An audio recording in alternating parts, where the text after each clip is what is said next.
कहानी उन आम घरों की है जहां खाने वाले तो कई, लेकिन कमाने वाला एक मर्द ही होता है। बावजूद इसके उससे उम्मीदें कम नहीं होती। देखिए जी, सामने वाले वर्मा जी कैसी अच्छी तरह से सफाई करते हैं छुट्टी वाले दिन अपने घर की, और एक आप हैं।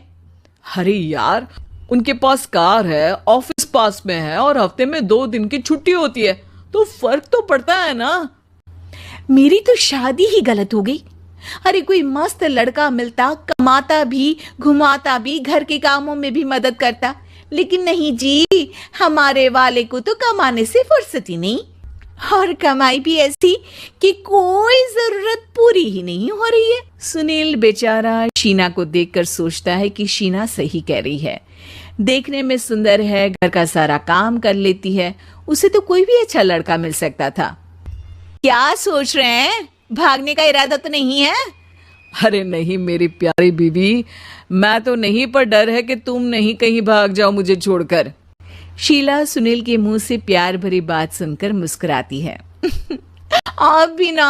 सुनील एक दिन ऑफिस से घर आता है कि तभी शीना कहती है, सुनिए जी, वो मेरी सहेली आई थी, सारा दिन वो लोग यहीं थे, अब जा रही थी तो मैंने कहा नहीं नहीं, मेरे पति छोड़ आएंगे ना तुम्हें, तो रोक लिया मैंने। सुनील थोड़ी देर कुछ सोचता है, फिर कहता है, ठीक है, मैं कपड़े चेंज करके आता हूँ। अरे तेरे पति को तो लग रहा है कि अच्छा नहीं लगा। अरे नहीं नहीं, ऐसी कोई बात नहीं है, रुको मैं अभी उन्हें घर के कपड़े देकर आती हूँ। शीना अंदर जाती है जहां सुनील पलंग पर लेटा होता है। अरे क्या मजाक है, वो कह रही है कि आपने मुंह बना लिया। सही तो कह रही है, सुबह से अब ऑफिस से लौटा हूँ, एक कप चाय का तो पूछा नहीं, 20 किलोमीटर जाओ और आओ, और फिर कल उसी टाइम पर ऑफिस। अरे यार, मुझे गाड़ी चलानी आती ना तो बोलती भी नहीं आपको, और कौन सा रिक्शा खींचकर जाना है आपको। सुनील अब क्या बोलता।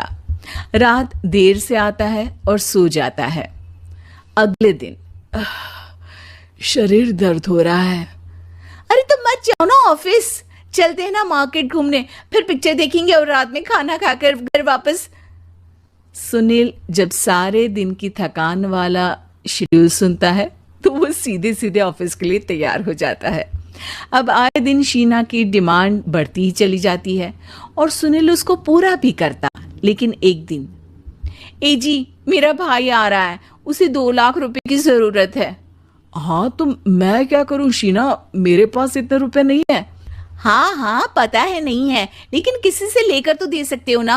अरे मैं किससे मांगू, मेरे तो जानने में भी कोई नहीं है जिसके पास इतनी बड़ी रकम हो। तभी वहां शीना का भाई शीनू आ जाता है। जीजा जी कैसे हैं आप? अब मैं ठीक हूँ शीनू, अचानक इतनी बड़ी रकम की जरूरत कैसे पड़ गई? अरे जीजा जी, वो बिजनेस शुरू किया ना, तो उसके लिए पैसे की जरूरत है, काफी हो चुका है, थोड़ा पैसा बचता है तो मैंने सोचा आपसे ले लूं। अब देखो, मेरे ऑफिस में कुछ लोग हैं जिनकी सेविंग अच्छी है, मैं उन लोगों से बात करके देखता हूँ। सुनील ऑफिस से किसी से पैसे लेकर शीना को दे देता है। शीना वो पैसा भाई को दे देती है। 2 महीने बाद, अरे यार शीना, वो ऑफिस वाला आदमी अपने पैसे मांग रहा है, कैसे दूं? अपने भाई से बोलो ना पैसे दे दे। अरे हाँ हाँ दे देगा, कहाँ भागा जा रहा है, आप उनको बोल दो कि दे देंगे।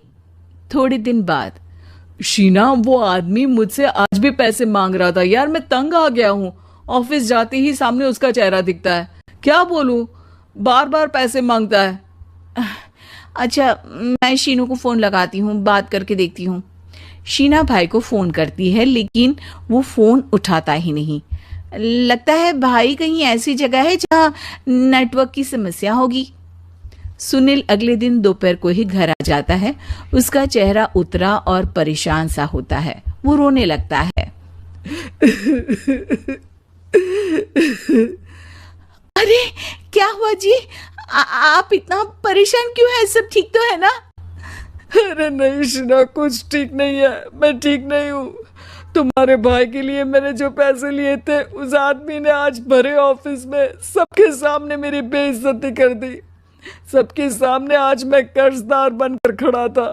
मैंने हर वो प्रयास किया घर चलाने के लिए जो मैं कर सकता था, लेकिन अब नहीं होगा। वो फिर रोने लगता है। अरे आप तो औरतों की तरह रो रहे हैं, मर्द हैं आप। क्यों? आदमी के सीने में दिल नहीं होता, या फिर वो इंसान नहीं बशीर होता है? अरे मैं थक चुका हूँ शीना, तुम समझती क्यों नहीं? मैं भी शारीरिक और मानसिक रूप से थकता हूँ। मैं भी आराम करना चाहता हूँ, सुकून चाहता हूँ। मैं अब कुछ नहीं कर सकता। कुछ नहीं। वो बैठ जाता है। शीना पति को हैरान परेशान देखकर चुप हो जाती है।